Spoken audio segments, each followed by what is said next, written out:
The floating fiasco, how I took back my dock. The morning sun hadn't yet crested the pines when I was jolted awake by the unmistakable clang of metal stakes being driven into wood. It wasn't the usual lakefront calm of my Lakeview Pines home in suburban Michigan, a place where the only morning sounds should be loons or the gentle lap of water against my private dock.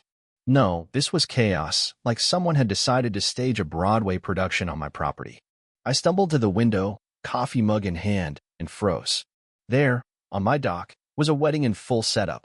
A billowing white canopy, tables draped in pastel linens, and a pair of tuxedoed men bickering over speaker placement. My name's Tom Harper, a 58-year-old retired engineer who moved to Lakeview Pines for peace, not pageantry.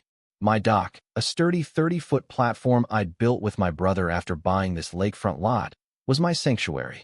It was where I fished, sipped bourbon, and watched sunsets. Now, it was being hijacked by none other than Linda Grayson, the HOA vice president and self-proclaimed queen of neighborhood aesthetics. Linda had a reputation. She'd find me $50 for a too rustic mailbox and sent a 3-page letter when my azaleas were unkempt. But this was a new level of audacity. I threw on jeans, still in my flannel pajama shirt, and marched outside. The air smelled of floral arrangements and entitlement. Linda was there, clipboard in hand, her blonde hair pinned tightly as she barked orders at a team of decorators rolling a red carpet down my boat ramp. She wore a silk robe with bride embroidered in gold, sipping from a tumbler labeled Wedding Boss. I cleared my throat. "Linda, what the hell is this?" She turned, flashing a smile that could have sold used cars. "Oh, Tom, you're up. I was going to knock, but I figured you wouldn't mind. It's just one day." Her voice was syrupy, like we were old buddies instead of neighbors who'd clashed at every HOA meeting since I moved in. "This is my dock," I said, pointing to the private property sign I'd bolted to the railing after her cousin tried to borrow my kayak last summer. "You didn't ask. You can't just—" "Relax," she interrupted, waving a manicured hand. "The view's better here, and the HOA considers this a shared visual asset." She tossed out the phrase like it was gospel, but I knew the HOA handbook better than she thought. I'd memorized it after she invented a rule about excessive porch lights. My dock was deeded, private, untouchable. Yet here she was, claiming it for her fairy tale wedding without a shred of permission. I scanned the scene. Caterers hauling chafing dishes, a violinist tuning up, twinkle lights strung across my dock rails. It was beautiful, I'd give her that, but it was also a violation. My blood boiled as I noticed her guest shuttle parked across my driveway, blocking my truck. My security camera cables were unplugged, tucked under a welcome mat that read, "Forever begins here." She'd thought of everything except asking me. I wanted to yell, to flip tables, to call the sheriff. But Linda thrived on drama. She'd spin it at the next HOA meeting. Poor Tom, so unneighborly, ruining my special day. Instead, I took a breath, grabbed my phone, and started recording. If Linda wanted to play princess, I'd let her. But I had a plan brewing, one that would make her regret ever setting foot on my dock. By noon, the setup was in overdrive. Linda paced the dock in satin slippers, micromanaging floral arrangements and muttering about Dove releases. She'd strung extension cords from my outdoor outlet to power her $10,000 setup, never once glancing my way to see if I'd noticed. That was her superpower, acting like she already had permission, daring you to challenge her. I leaned back in my deck chair, sipping coffee, and let my cameras roll 3 discreet ones I'd installed after her cousin claimed my canoe was community property. As guests arrived, I caught every violation: bridesmaids posing on my boat lift, a flower girl tangled in my fishing line, groomsmen using my rods without asking.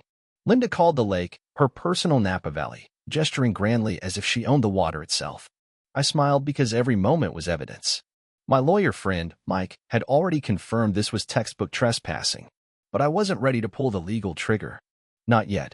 The dock wasn't built for this. Wait, 50 guests, a tent, a plywood dance floor balanced on my boat lift. I'd reinforced the mooring lines after last year's storms, but they weren't permanent. A little slack, a gentle nudge from the lake's current, and this whole circus could float away. I sipped my coffee, watching Linda rehearse her aisle walk. She had no idea what was coming, and that was the beauty of it. The next morning, I slipped into the HOA meeting, not expecting justice but curious to see how far Linda's delusion went. The clubhouse was a shrine to her wedding, a whiteboard covered in sticky notes about vow lighting and buffet flow. When I raised my hand, she sighed like I was a pest. "We've approved temporary use of the lakeside structure," she declared, citing a non-existent clause about visual impact amenities. I held up my deed and HOA bylaws, proving my dock was private. She barely glanced at them. "We'll review it later," she said, moving on to discuss trash bin placement. The board nodded along, not because they agreed, but because Linda had worn them down with scones and spa vouchers. She even offered me Oni romantic cabin stay that expired in 48 hours and had a 1-star rating. I left fuming but focused. Back home, I reviewed my footage, time-stamped clips of Linda's crew trampling my garden, her guests fishing with my gear, her shuttle blocking my drive. Every frame was a nail in her coffin. Then came a game changer. My neighbor Ellen, a quiet retiree who avoided HOA politics, slipped me a flash drive. It contained emails proving Linda had forged board approval. 2 members had explicitly denied her request, citing liability. She'd responded with fake minutes and a phantom vote. I forwarded the files to Mike, who laughed. "This is the easiest trespassing case I've ever seen," he said. But he warned me, act now, and I'd be the guy who ruined a wedding. Wait, and I could win bigger legally and publicly. I chose to wait. That night, under the cover of darkness, I checked the dock's anchors. Linda's crew had added extra ropes, but they were sloppy, tied by decorators, not sailors. I swapped one for a slip knot, loosening others just enough to give under pressure. The lake's current flowed southeast in the afternoons. One gust, one dance floor bounce, and her dream day would drift away. I went to bed smiling, knowing the real show was about to begin. The day before Linda's wedding, the weather forecast shifted. What had been a promised clear Michigan afternoon now carried warnings of gusty winds and sudden showers by late afternoon. I sat on my deck, scrolling the weather app, a grin spreading across my face. Not because I wanted anyone her nobody wants that, but because I knew Linda wouldn't back down. She'd sunk too much into her fantasy to let a little rain ruin it. And that was her downfall. By 7 a.m., the dock was a hive of activity. Linda's team had doubled the tent's size, adding wind flaps tied to my garden fence and a plywood dance floor teetering over my boat lift. Extension cords snaked across my lawn, powering heaters, string lights, and a coffee bar set up by my fire pit. Not once did anyone ask permission. Her arrogance was staggering, like she believed the lake itself bowed to her clipboard. I watched a groomsman tie a rope to the oak I'd planted for my late father, claiming it had the best root structure. My fist clenched, but I walked away. Losing my temper now would ruin everything. Instead, I strolled the dock, pretending to admire the view while inspecting every knot and bolt. The structure groaned under the waitables, chairs, a buffet station, and that ridiculous dance floor. A mooring line creaked, strained by the uneven load. The wind nudged it, and I heard the faint rattle of bolts. It was close to its limit. All it needed was a little encouragement. Back inside, I reviewed my footage. Hours of video showed Linda's crew using my power, trampling my garden, and joking about my quiet neighbor status. One clip caught her laughing with a bridesmaid, saying she was glad I wasn't the litigious type. The irony was rich. I edited a short reel lean, time-stamped clips of her transformation from planner to squatter. It wasn't for the court yet. It was leverage, maybe even a viral video of things played out right. Around midnight, Ellen texted me. She'd overheard Linda at the mailbox, bragging about running for HOA president after moving into the neighborhood full-time with her groom, Mark. The wedding wasn't just a spectacle. It was her campaign launch. My dock was her stage, a power grab disguised as romance. Ellen also handed me a printed HOA memo Linda had sent out, claiming the dock was a temporary community venue under emergency discretionary privilege. I laughed. No such rule existed, and Ellen confirmed it. Linda was making it up as she went. I printed copies of the memo, the emails, and my footage stills, one set for Mike, one for the county, one for the sheriff. But I knew I wouldn't need a courtroom to win. Patience was my weapon. At 1 a.m., I crept to the dock. The lake was still, the air heavy with the calm before a storm. Linda's ropes were tight but amateur. I adjusted 2 more, loosening them just enough to slip under pressure. The setup was perfect. 50 guests, a tent, a buffet, too much weight for a floating dock. One shift, and it'd drift southeast, right into the lake's current. A rustle behind me made me freeze. It was Mark, the groom, in pajama pants, holding a flask. "What are you doing out here?" he slurred, squinting. I thought fast. Checking the lake. "Forecast says it might mess with the wedding." He nodded, sipping. "Yeah, Linda's losing it over the weather." Wish we'd just eloped. Cheaper, less yelling. He wandered off, oblivious to the knots at his feet. I waited until he was gone, then slipped back to my house, heart pounding. The stage was set. The wedding day dawned bright but cloudy. Linda was a whirlwind by 7 a.m., directing stylists, florists, and photographers like a general. The dock groaned louder now, but no one noticed. Guests trickled in, dressed in suits and dresses, posing by floral arches that blocked my lakeside path. Linda, in a silk robe and headset mic, waved at me from the dock. I raised my mug, muttering, "Enjoy the view. It won't last." By noon, the dock was unrecognizably a floating palace of silk and hubris. Guests stood shoulder to shoulder, sipping champagne, unaware that the platform beneath them was betraying them. My cameras rolled, a GoPro at the shore, a drone overhead, a tripod aimed at the chaos. I even had a backup battery pack, just in case. Linda made her grand entrance, flanked by bridesmaids in peach gowns, her dress sparkling like a disco ball.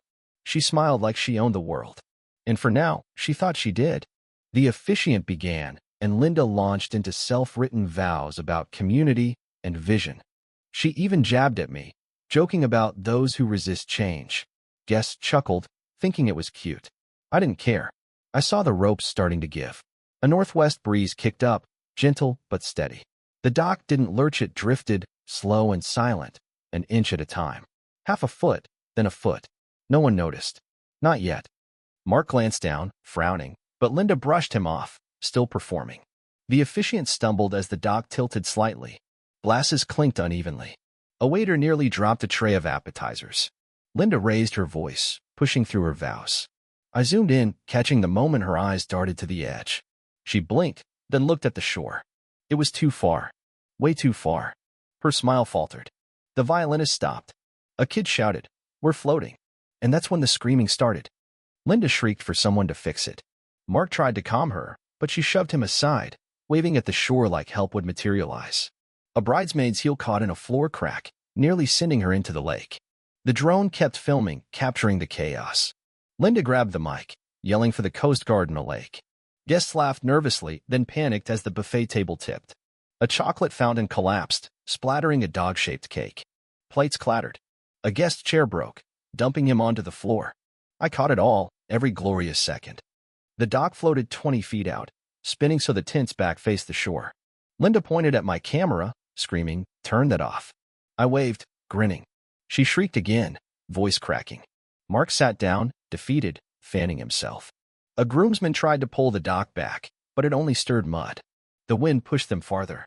I had my paddleboat ready, just in case, but for now, I let them flail. The lake was teaching Linda a lesson I couldn't have scripted better. The sheriff's boat arrived 20 minutes later.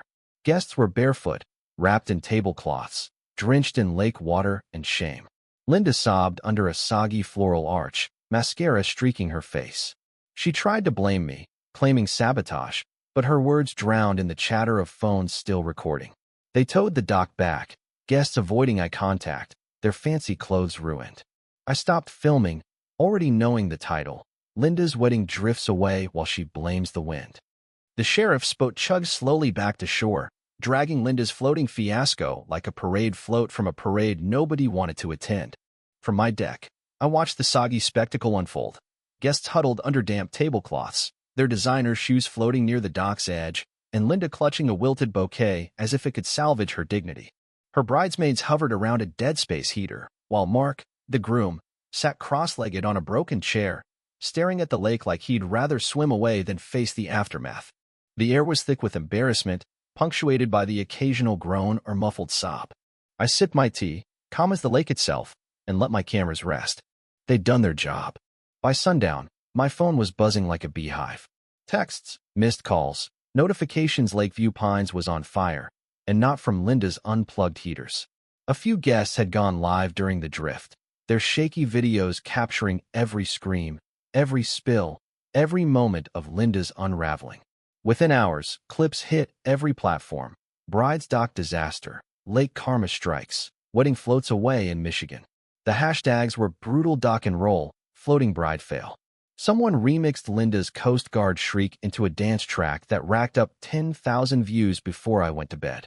Her influencer page, once a shrine to bridal inspo and smoothie recipes, was now a battlefield of boat emojis and snarky comments about flotation devices. I didn't post anything myself. I didn't need to. The internet was doing my work for me, and Linda's guest had handed me the script. Still, I saved my footage drone shots, GoPro angles, tripod close-ups, and a folder labeled insurance. If this went to court, I'd be ready. But for now, I let the world have its fun. From my window, I could hear Linda yelling 2 lots down, her voice carrying over the quiet lake. She was screaming at Mark, at her planner, maybe at her lawyer. I couldn't tell, and I didn't care. Mark's car peeled out later that night, his tux jacket stuffed in the back seat. I didn't see him again for days. The real reckoning came the next morning at the HOA emergency meeting. Linda marched into the clubhouse like nothing had happened, sunglasses on, clipboard in hand, as if she could still command the room. She opened with a motion to sanction me for endangering guests and failing to maintain a safe structure. I nearly choked on my coffee but stayed silent, letting her dig deeper. She rambled about community spirit and unforeseen structural issues, inventing policies on the fly. The room was quiet, not with agreement, but with exhaustion. Linda's charm had worn thin. Then Ellen stood up, her librarian calm, cutting through the tension. She placed a packet of printed emails on the table, the ones proving Linda had forged board approval and ignored liability concerns. The air shifted. Linda stammered, claiming it was a miscommunication, blaming her planner, Mark, even me for not reinforcing the dock for community use. It was a desperate performance, and it flopped. Henry, the HOA president, finally spoke, his voice low but sharp. He'd been fielding calls all morning from residents, insurance agents, the local news, even a fire marshal who'd seen photos of Linda's extension cords dangling over water. Her setup wasn't just unauthorized, it was a hazard. Henry laid it out. Linda had misused HOA authority, endangered lives, and lied. She was suspended from the board, effective immediately, pending a full review. Her face went crimson, her hands shaking as she gripped her clipboard. But the real blow came from the neighbors. One by one, they spoke up. The landscaper she'd fined for irregular shrubs. The family whose swing set she'd had dismantled. The elderly couple whose garden lights she'd shut off for glare. Linda had ruled Lakeview Pines like a petty dictator, and her enemies had been waiting for someone to strike first. I'd done it, not with a fist, but with a loosened rope and a smile. That afternoon, the county inspector called. After reviewing my footage and resident complaints, they were opening an investigation into Linda's unauthorized event. Fines were coming, big ones and possibly civil charges. Mike, my lawyer friend, said I had a slam-dunk case for trespassing, property damage, and emotional distress. I wasn't sure I'd sue yet. Sometimes shame hits harder than a gavel. Linda's influencer career was already tanking, her comment sections a war zone. She'd locked her account by evening, but the damage was done. A package arrived at my door that night, a handwritten note from Linda. It wasn't an apology, not really. She regretted the misunderstanding, claimed social media had twisted her intentions, and accused me of escalating things. Tucked inside was another spa voucher, same as before, expiring in 2 days. I tossed it in the trash and went for a walk by the lake. The tent was gone, the dock quiet, drifting slightly back to its natural spot. I ran my hand over the wood, chuckling. It had carried more than just Linda's ego, it had carried her downfall. The next week was a blur of fallout. Neighbors started greeting me, some dropping off casseroles or thank you notes like I'd liberated them from a tyrant. I didn't ask for it, but I ate the casseroles. The HOA began rewriting bylaws to prevent another dock disaster, and I was asked to run for president. I laughed at first, the guy who'd turned a wedding into a viral meme, but they were serious. They wanted someone who'd stand up to bullies without becoming one. I said I'd think about it. Then came an unexpected visitor, a man in a crisp suit, introducing himself as a local event planner named Greg. He'd seen the viral clips and called the dock drift cinematic chaos. He wasn't here to judge, he wanted to pitch a documentary short about neighborhood disputes gone viral, with my dock as the star. I asked if Linda would be involved. Only if you want her to, he said. I thought about it, then agreed. A small crew arrived a month later, interviewing neighbors and reenacting the drift with a cardboard tent prop. The short went live on a local platform and exploded, drawing comments from across the country, people sharing their tales of entitled neighbors and HOA nightmares. The fame brought something else, a couple from Ohio, Sarah and Jim, contacted me about a vow renewal. They'd seen the video and wanted the opposite of Linda's circus mall, respectful, just them, a rowboat, and a violinist. No tint, no drama. I agreed, on one condition: they bring duck food for the lake's residents.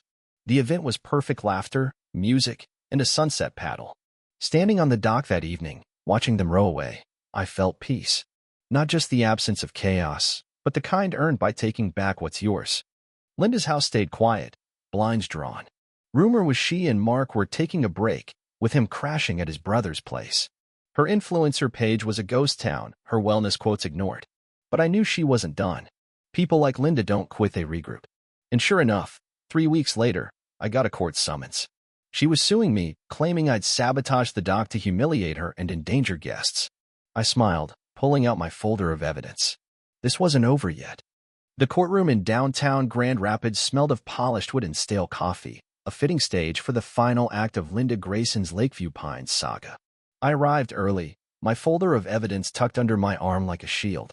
At 58, I'd never been sued before, but I wasn't nervous. I had facts, footage, and a doc that had already proven its point. Linda, on the other hand, walked in with her hair pulled back so tight it looked painful, clutching a briefcase she fumbled to open. Her lawyer, a slick-haired man named Carl who seemed more suited to car sales than courtrooms, did most of the talking. I sat quietly, letting them think they had the upper hand. They didn't. Linda's complaint was a masterpiece of delusion. She claimed I'd intentionally loosened the dock's ropes to sabotage her wedding, endangering her guests and humiliating her for personal amusement. She painted herself as a victim, a community leader betrayed by a vindictive neighbor. Carl waved a stack of photo-soggy guests, a tipped chocolate fountain, her mascara-streaked face like they were proof of my malice. I kept my poker face, even when he called me a menace to Lakeview Pines. The judge, a no-nonsense woman in her 60s named Judge Harrow, raised an eyebrow but let him ramble. When it was my turn, I didn't need theatrics. I handed over my folder: drone footage, GoPro clips, timestamped stills, property records, power usage data, and a notarized statement from the dock's original builder confirming the mooring lines had been tampered with by amateurs. I walked the court through the timeline: Linda's unpermitted setup, her forged HOA approvals, her crew's use of my electricity and gear. The footage played on a courtroom screen: Linda barking orders, her guests knocking over my fishing rods, her joking about my quiet nature. Judge Harrow paused the video 3 times, once to clarify her visual community entitlement. Nonsense, twice to stifle a laugh. Linda's defense crumbled. She took the stand, her voice trembling with rehearsed emotion. She claimed the wedding was meant to heal the neighborhood, that I'd turned her joy into public shame. She accused me of orchestrating a spectacle for clout, even hinting I'd profited from the viral videos. Carl tried to back her up, but his arguments were thin, leaning on emotional distress without evidence. Judge Harrow wasn't buying it. She asked Linda point-blank if she'd obtained permission to use my dock. Linda hesitated, then mumbled about implied community consent. The room went silent, except for Carl's nervous cough. The verdict came fast. Linda was guilty of trespassing, misrepresenting HOA authority, and creating a public safety hazard. She was ordered to pay restitution for damages to my property, lawn, trees, and dockware, plus court fees and a civil penalty that made Carl wince. Mike, my lawyer friend, whispered that the total was north of $15,000, with more fines pending from the county. Judge Harrow closed with a recommendation that Linda reconsider leadership roles, while the HOA restructured. It was polite but brutal. She was finished. As we left the courtroom, Linda avoided my eyes, her briefcase swinging like a defeated pendulum. Carl muttered about an appeal, but her shoulders slumped. The fight was gone. Back in Lakeview Pines, the neighborhood buzzed with the news. Neighbors who'd once cowered under Linda's reign started reclaiming their freedom. The elderly couple reinstalled their garden lights, now brighter than ever. The family with the swing set put it back up, their kids squealing with joy. People waved at me on my evening walks, some slipping me homemade pies or notes saying I'd done what we couldn't. I didn't want a parade, but I accepted the pies. 2 months later, I was elected HOA president in a landslide. I'd hesitated at first. Running an HOA sounded like herding cats, but the residents insisted. They wanted someone who'd stand firm without turning into another Linda. Linda herself had thrown her name in during the final week of nominations, a last-ditch attempt to reclaim power. She got 0 votes. Not even her old allies showed up. Rumor was she'd started a new influencer account under a pseudonym, posting yoga quotes to 5 followers, 2 of them bots. Her house stayed dark, her car rarely moved. Mark was still at his brother's, and word was they were done for good. As president, I pushed for clarity in the HOA bylaws. No more vague terms like visual access or discretionary use. I proposed a dock lock initiative, letting owners secure private docks with coded gates. It passed unanimously. At the meeting, someone asked if I'd ever rent my dock again. I laughed. Not unless you sign a waiver, pay a deposit, and swear off doves. The room roared. For the first time, Lakeview Pines felt like a community, not a battleground. The documentary short about the dock drift went live around then, and it was a hit. Greg's crew had nailed the tone right but fair, with neighbor interviews and that cardboard tint prop stealing the show. It racked up views nationwide, sparking threads about HOA tyrants and entitled neighbors. My dock became a minor legend, a symbol of petty justice. I got emails from strangers sharing their own Linda Stories bossy board members, nosy neighbors, wedding crashers. One guy from Texas said he'd named his boat the Drifter in my honor. I didn't know whether to laugh or cringe. Then came Sarah and Jim's vow renewal, the antidote to Linda's chaos. They arrived with a violinist, a rowboat, and a bag of duck food as promised. The ceremony was simple, just them, the music, and the lake. No tents, no generators, no egos. As they paddled off into the sunset, their laughter echoing, I stood on the dock, feeling something deeper than victory. It was closure. The wood beneath my feet had held up through storms, egos, and a chocolate fountain. It had one, and so had I. But Linda wasn't quite gone. A week after the documentary aired, I saw her car in her driveway, the first sign of life in months. A neighbor said she'd been spotted at a coffee shop, pitching a redemption arc to a local blogger. I didn't care. She could spin her story all she wanted. The lake didn't listen, and neither did I. My dock was mine again, the neighborhood was healing, and I had a new appreciation for patience. Sometimes, the best way to beat a bully is to let them build their trap, then watch them fall. The months following the courtroom victory settled into a rhythm I hadn't known since moving to Lakeview Pines. The lake sparkled under crisp Michigan mornings, my dock stood quiet, and the neighborhood hummed with a newfound ease. At 58, I'd never expected to become a local hero, much less HOA president, but here I was, Tom Harper, steering a community that had finally shaken off Linda Grayson's shadow. The dock drift had become Lakeview Pines folklore, retold at barbecues and book clubs with chuckles and knowing nods. My inbox still pinged with messages from strangers who'd seen the documentary, sharing their tales of standing up to petty tyrants. Life was good, better than I'd dared hope. But Linda wasn't the type to fade quietly. 6 months after the court ruling, I got wind she was plotting a comeback. A neighbor, Ellen's friend from the library, overheard her at a Grand Rapids cafe, pitching a redemption story to a lifestyle blogger. She'd rebranded her influencer page under Lindy Grace, posting pastel-filtered photos of yoga poses and captions about rising above adversity. Her follower count was climbing. The most comments were snarky references to floating docks. I shrugged it off. Let her play Phoenix, burned her bridges here. As HOA president, I focused on fixing what Linda had broken. The new bylaws were airtight. Private property was sacred, community spaces required clear approval, and no one could pull a visual asset stunt again. The dock lock initiative rolled out smoothly, with half the lakefront owners installing coded gates. I even organized a neighborhood cleanup, where we hauled out the last of Linda's wedding debris, soggy streamers, and a lone monogrammed napkin still tangled in the reeds. The event ended with a bonfire, marshmallows, and stories about the drift. For the first time, Lakeview Pines felt like home. The documentary's success kept rippling. Greg, the event planner, called to say it had been picked up by a streaming platform, with talks of a longer feature. He invited me to a screening at a local theater, where neighbors packed the seats, cheering when the cardboard tent prop appeared. Afterward, a Q&A session turned into a town hall of sorts, with residents sharing how Linda's reign had stifled them. One woman admitted she'd stopped gardening because Linda criticized her roses. Another said he'd hidden his kid's trampoline to avoid her fines. I realized then that the dock drift wasn't just my win, it was theirs, too. Life on the lake stayed peaceful, punctuated by small joys.